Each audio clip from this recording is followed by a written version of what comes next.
ندى وإيمان محسن ودينا أشرف وسلمى صقر وهبة زياد وحبيبة إسماعيل وراوية محمود. محمد اتفضل.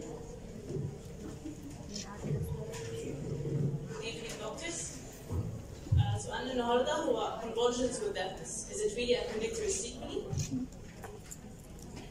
Well, this is a case of a 9-year-old child. بس أنا هقول events in a prospective manner. هبدأ من سن سنتين. The child presented with episodes of loss of consciousness, which were triggered by feeling scared or hearing loud noises. This was followed by limb jerking occasionally.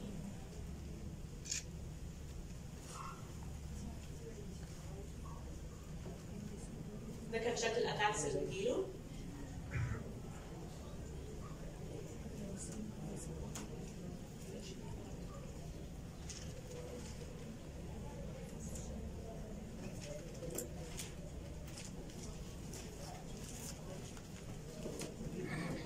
The disease was on a progressive course. Attacks that loss of consciousness did get more frequent, and so the patient was referred to the neurology clinic. They gave history of neonatal hyperbilirubinemia, which required phototherapy, where can be common history of profile bilateral sensorineural hearing loss at the age of 5 months, which required cochlear implantation at the age of 11 months. Neurological examination can normal, EEG can normal, CT brain command can normal. The condition was thought انها تكون sequelae of Kernicterus, فالpatient بدأ ترتان. ما كانش فيه أي clinical response despite إن الدوزز كانت بتنكريز. However, the frequency of episodes كانت بتزيد كمان. فده كان attributed to behavioral issues and the patient was sent to behavioral therapy. At the age of 3, the child حصل له sudden collapse وهنا كان أول ECG يتعمل له. كان فيه prolonged corrected QTC interval of 550 milliseconds.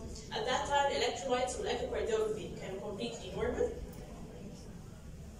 وده بيexplain ليه الchild can be worsened على التراتام. It was proven إنه بي prolong the QT interval in those with long QT syndrome. بعد كده التراتام كان discontinued والpatient بدأ beta blockers والseizures resolved completely.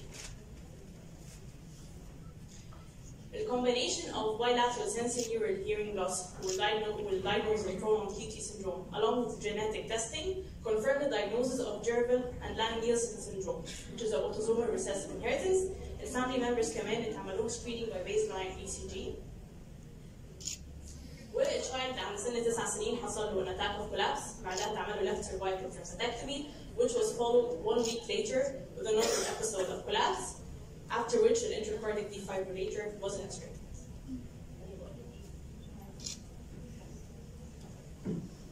To sum up in a few words, this is a 9-year-old boy, neonatal hyperbilirubinemia, sensorineural hearing loss, convulsions, misdiagnosed as a Kernicteric post-Kernicteric sequelae, collapse, ECG was done, prolonged QT was found, genetic testing done, Jervell and Lang-Nielsen syndrome was confirmed. Okay? Okay, all our thinking was towards seizures, and we totally overlooked conditions mimicking seizures, so let's explore them together. We have apnea, which is associated with bradycardia, neonatal jitteriness, which has symmetrical rapid movements and no associated eye movements, breath-holding spells, which are either cyanotic or pallid, benign sleep myoclonus, there are bilateral rhythmic jerks that occur in non-rapid eye movement sleep, motor tics that are sudden, fast, repeated movements, Sandifer syndrome, in which there is generalized stiffening and opisthotonic positioning, and there is usually gastroesophageal reflux. Daydreaming, the child usually responds to treatment and it doesn't happen during playing. Okay, so what are the most common types of long QT syndrome, which is an important thing to know? According to genetic defects, they are classified into 3 most common types. Type 1, there is slowing of potassium channels resulting in broad-based and prominent T wave, okay, and it's precipitated by vigorous physical activity.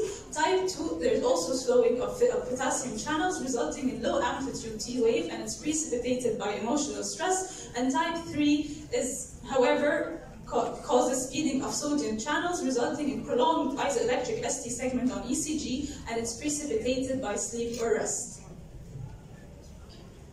So why was our condition misdiagnosed at first as a Kernicterus Sequalae. Severe neonatal hyperbilirubinemia is known to induce temporal and occipital loop seizures. It also causes sensorineural hearing loss.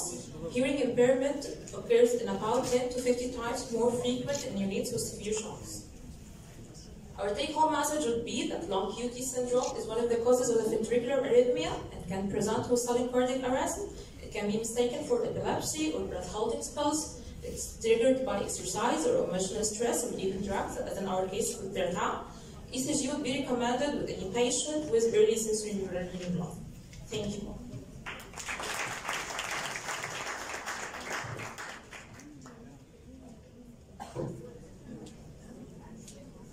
هو مهم قوي الحقيقه ان احنا نطلع من السيناريو بتاع الكيس ده ان اي سينكوب مش على طول اي جي بس لازم اخش على الاي سي جي. الاي سي جي واحد من الانفستيجيشنز المهمه في اي حاله سينكوب لازم تتعمل. يعني معظم الناس كده دايما بيروح للنيورولوجيكال كيسز ويتجه ناحيه الاي جي. لازم نتجه ناحيه الاي سي جي.